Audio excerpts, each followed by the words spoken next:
সামনে নিয়ে যাওয়া হলো। এই জায়গার নাম সিদরাতুল মুনতাহা। কি নাম?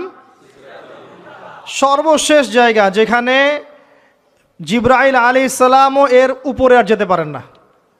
যদিও বা জিবরাইল আলাইহিস সালাম ফেরেশতাদের সর্দার, তিনিও যেতে পারেন না। তারপরে আরেকটা জগৎ আছে, ওই জগৎ থেকে আদেশ এই সিদরাতুল মুনতাহা পর্যন্ত আসে, এখান থেকে কালেক্ট করে নিচে নামানো হয়। আবার এখান থেকে কোনো আদেশ বা কোনো আদেশ না, এখান থেকে কোনো ফলাফল মুনতাহা পর্যন্ত নিয়ে যাওয়া হয়, সেখান থেকে উপরে তুলে নেওয়া হয়। ওটা একটা বর্ডার, কথা বুঝতে পারছেন? এটা একটা বর্ডার, নো ম্যানস ল্যান্ড। এই জায়গায় গিয়ে জিবরাইল আলাইহিস সালাম নিজের আকৃতিতে আসলেন। 600টা পাখা। কতগুলো পাখা? 600 পাখা। নবী সাল্লাল্লাহু আলাইহি ওয়াসাল্লাম একটু বিব্রত বোধ করছিলেন, তিনি আবার আগের রূপে ফিরে আসলেন। এই জায়গায় বাহন চেঞ্জ করা হলো। এখানে নবী সাল্লাল্লাহু আলাইহি ওয়াসাল্লাম বলেছেন, আমি সিদরাতুল মুনতাহায় এমন কিছু রং দেখেছি, এত অপরূপ সৌন্দর্য দেখেছি, যেটা কোনো মানুষের পক্ষে ভাষায় প্রকাশ করা সম্ভব না। এটা শেষ সীমানা, এবং এটা একটা বড়াই গাছের মতো দেখতে। সরি, বড়ই গাছ, বড়াই গাছ না, আসলে বড়ই গাছের, কুল গাছের মতো দেখতে।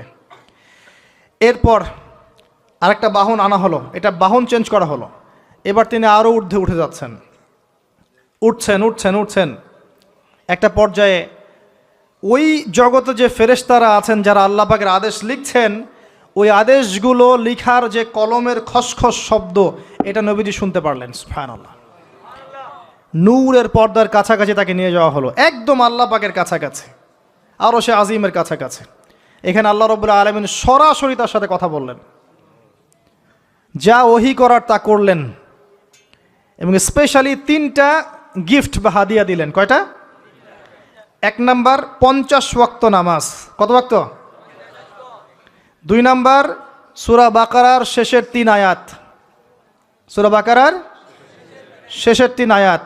আর 3 নাম্বার হচ্ছে একটা ঘোষণা, হে নবী মুহাম্মদ সাল্লাল্লাহু আলাইহি ওয়াসাল্লাম, তোমার উম্মতের কোনো ব্যক্তি যদি আমার সাথে শিরক না করে মারা যায়, আমি তাকে জান্নাতে দিয়ে দিব ইনশাআল্লাহ।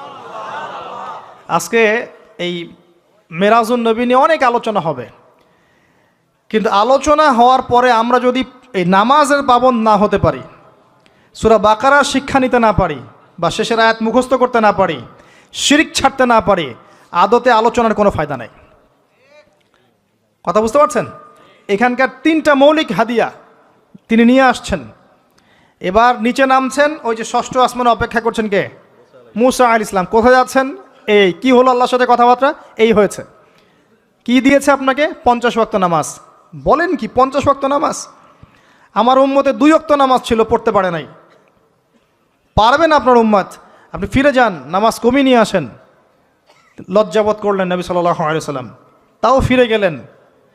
50 থেকে 45, 45 থেকে 40, 40 থেকে 35, করতে করতে করতে করতে 5। এবারও মুসা আলাইহিস সালাম বলছেন, ফিরে যান, পারবে না আপনার উম্মত। মুসা আলাইহিস সালাম কত দূরদর্শী ছিলেন দেখেন। পারে উম্মত? ম্যাক্সিমামই তো পারে না। কথা ঠিক আছে না?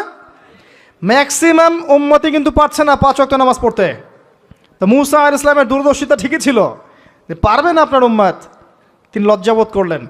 আল্লাহ পাক বললেন, তোমার উম্মতের জন্য 5 ওয়াক্তই ফিক্স করলাম, কিন্তু যদি 5 ওয়াক্ত তারা ঠিকঠাক মতো আদায় করে, 50-এর নেকি দিয়ে দিব ইনশাআল্লাহ।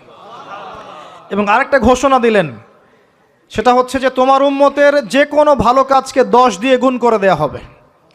একটা নেকির কাজ করবেন, 10 গুণ বৃদ্ধি করা হবে, কিন্তু একটা গুনাহ করলে 10 দিয়ে গুণ করা হবে।